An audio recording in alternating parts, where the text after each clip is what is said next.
మార్పు పేరుతో అధికారంలోకి వచ్చిన కాంగ్రెస్ ప్రజలను ఏమార్చే పనిలో పడింది. తెలంగాణ తొలి సీఎం కేసీఆర్ కట్టించిన డబుల్ బెడ్రూమ్ ఇళ్లకు రంగులు మార్చి ఇందిరమ్మ ఇళ్లని నమ్మించే ప్రయత్నం చేస్తుంది రేవంత్ సర్కార్. ఒకప్పుడు ఎందుకు పనికిరావని నాసిరకంగా ఉన్నాయని హేళన చేసిన డబుల్ బెడ్రూమ్ ఇళ్లని అధికారం చేపట్టాక ఇందిరమ్మ ఇల్లు అంటూ లబ్ధిదారులకు పంపిణీ చేస్తుంది. భద్రాచలంలో ఇందిరమ్మ ఇళ్ల పేరుతో జరుగుతున్న డ్రామాపై పూర్తి సమాచారాన్ని మా ప్రతినిధి సాంబశివరావు అందిస్తారు. మార్పు పేరుతో అధికారులకు వచ్చినటువంటి కాంగ్రెస్ ప్రభుత్వం ప్రజలను ఏమార్చేటువంటి పనిలో ఉంది. గత ప్రభుత్వంలో జరిగినటువంటి పనులనే తాము చేస్తున్నట్టుగా ఇప్పటివరకు కలరింగ్ ఇస్తున్నటువంటి కాంగ్రెస్ పార్టీకి సంబంధించినటువంటి ప్రభుత్వం ఇప్పుడు కలర్లు మార్చేటువంటి పనిలో పడింది. ప్రస్తుతం మనం భద్రాచలంలో ఉన్నటువంటి ఏఎంసీ కాలనీలో ఉన్నాం. ఇక్కడ కాంగ్రెస్ పార్టీ రంగులు ఎట్లా మార్చిందో మీకు స్పష్టంగా చూపించేటువంటి ప్రయత్నం చేస్తాం. ప్రస్తుతం మనం ఉన్నటువంటి ఏరియా ఇది కేసీఆర్ కాలనీ అంటారు. గతంలో ఇది ఏఎంసీ కాలనీ. ఏఎంసీ కాలనీలోనే ఒక ప్రభుత్వ భూమి ఉన్నటువంటి ప్రాంతాన్ని గత ప్రభుత్వంలో ఎన్నిక చేసుకొని కేసీఆర్ గారు ముఖ్యమంత్రిగా ఉన్నప్పుడు ఈ ప్రాంతాన్ని ఎన్నిక చేసుకొని ఇక్కడ ఇళ్ల నిర్మాణానికి డబుల్ బెడ్రూమ్ ఇళ్ల నిర్మాణానికి పూనుకున్నారు. 2017 జనవరి 23వ తేదీన 88 ఇండ్లు నిర్మించి ఈ ఏఎంసీ కాలనీలోనే కేసీఆర్ కాలనీ అనేటువంటి నామకరణం చేసి లబ్ధిదారులకు ఇచ్చేశారు. అంటే 2017 జనవరి 23వ తారీఖున శంకుస్థాపన చేసి త్వరితగతిన వాటిని పూర్తి చేసి 88 ఇళ్లను లబ్ధిదారులకు పంపిణీ చేశారు. ఆ తర్వాత ఈ పథకాన్ని మరింత ముందు తీసుకుపోవాలి, ప్రతి పేదవాడికి ఇల్లు ఇవ్వాలనేటువంటి లక్ష్యంలో భాగంగా కేసీఆర్ మళ్ళీ 2018 మార్చి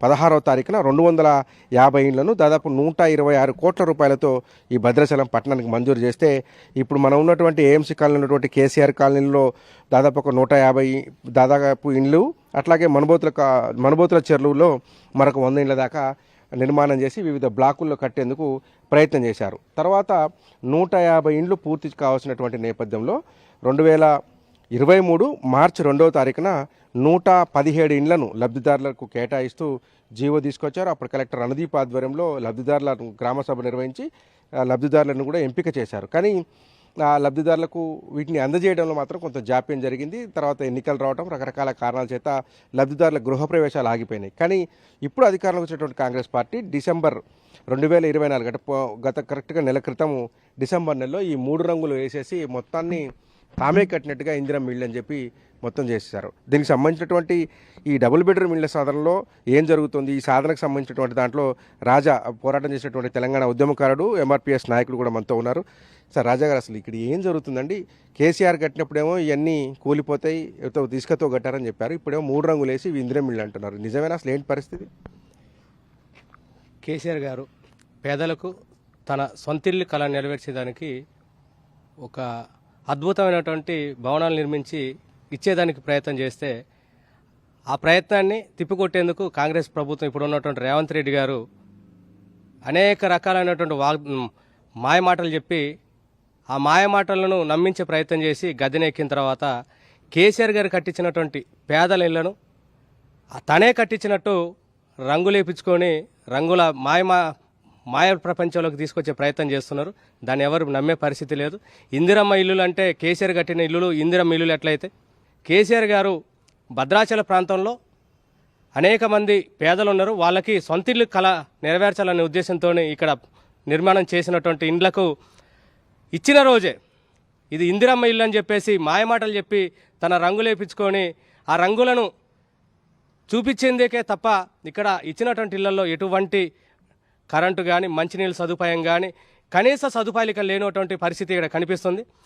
గతంలో కేసీఆర్ గారు ఇచ్చారు, ఆ ఇళ్లలో ఉన్నటువంటి ప్రజలు మంచిగా అన్ని సదుపాయాలు కల్పిస్తూ అన్ని వాటిని అనుభవిస్తున్నారు. కానీ కేసీఆర్ దిగిపోయిన తర్వాత రేవంత్ రెడ్డి గారు తన చిత్రాన్ని చూపించుకునేదానికి ఇచ్చినటువంటి ఇళ్లలో కనీసమైన సదుపాయాలు లేక వికలాంగులు, ఇక్కడ వరద బాధితులు అనేకమైనటువంటి ఇబ్బందులు పడుతూ ఇక్కడ ఉండే పరిస్థితి లేక ఇల్లులు ఖాళీ చేసిపోయినటువంటి పరిస్థితి. తాళాల వరకే ఇవ్వడం జరిగింది తప్ప ఈ బిల్డింగ్లను హ్యాండ్ ఓవర్ చేసుకొని కరెంటును రిపేర్ చేయడం కానీ మంచినీటి సదుపాయం కల్పించడం కానీ ఎటువంటి వాటిని ప్రజా సౌకర్యాలు చేపేయకపోవడం అనేది ప్రజలను ఎంత మోసం చేస్తున్నారో అర్థమవుతున్నది. ఎందుకంటే గతంలో కేసీఆర్ గవర్నమెంట్ ఉన్నప్పుడు ఇక్కడ వికలాంగులకు, ఎస్టీలకు ప్రత్యేకంగా వాళ్ళకి ఇల్లులు ఇవ్వాలని చెప్పేసి గ్రామ సభలో కూడా తీర్మానం చేసిన తర్వాత అధికారం మారిన తర్వాత కాంగ్రెస్ ప్రభుత్వం తనకు అనుకూలమైనటువంటి వాళ్లకు ఇక్కడ వరద పేరు మీద వరద నష్టానికి భర్తీ చేస్తామని చెప్పి కట్టించినటువంటి వాళ్ళకి ఇచ్చినటువంటి ఇళ్లల్లో వాళ్ళు అనుకున్నటువంటి వ్యక్తులను పేర్లను పెట్టి లబ్ధిదారులను మోసం చేసి వాళ్ళను ఇళ్లలో లేకుండా ఇబ్బంది చేస్తూ కావలసినటువంటి వాళ్ళ ప్రభుత్వ అనుకూలమైనటువంటి వాళ్ళకి ఇల్లులు ఇచ్చి వాళ్ళను అనేక రకాలైనటువంటి మానసిక శోభకు గురి చేసే పరిస్థితి కనిపిస్తుంది. థ్యాంక్ యూ రాజా గారు. చూడొచ్చు ఈ మొత్తం ఏమార్చేటువంటి పనులు ఉన్నటువంటి రేవంత్ రెడ్డి ప్రభుత్వం ఈ డబుల్ బెడ్రూమ్ ఏరియాలలో ఎక్కడ ఎలాంటి సదుపాయాలు తీసుకురాలేదు. కేసీఆర్ హయాంలో ఏ రకంగా అయితే నిర్మించి వాటిని ప్రారంభానికి సిద్ధం చేశారో అట్లే ఉంచారు.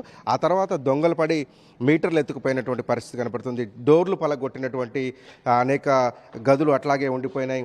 ఆ తర్వాత వీటిలలో ఉన్నటువంటి మినిమం సింకులు ఏదైతే వాష్రూమ్లో ఉన్నటువంటి సింకులను కూడా దొంగతనం చేసి తీసుకుపోయినటువంటి పరిస్థితి కనిపిస్తుంది. ఎక్కడికక్కడ పనులు ఎట్లా ఉన్నాయో అట్లా ఆగిపోయాయి తప్ప ఒక ఇసుమంతైన పని చేయలేదు. వీటికి మంచినీటి కనెక్షన్ లేదు. కరెంటు కనెక్షన్ అయితే ఇచ్చారు తప్ప మంచినీటి కనెక్షన్ ఇవ్వలేదు. ఇంకా దీనికి సంబంధించినటువంటి సెప్టిక్ ట్యాంకుల కనెక్షన్ కూడా ఇవ్వలేదని చెప్తున్నారు.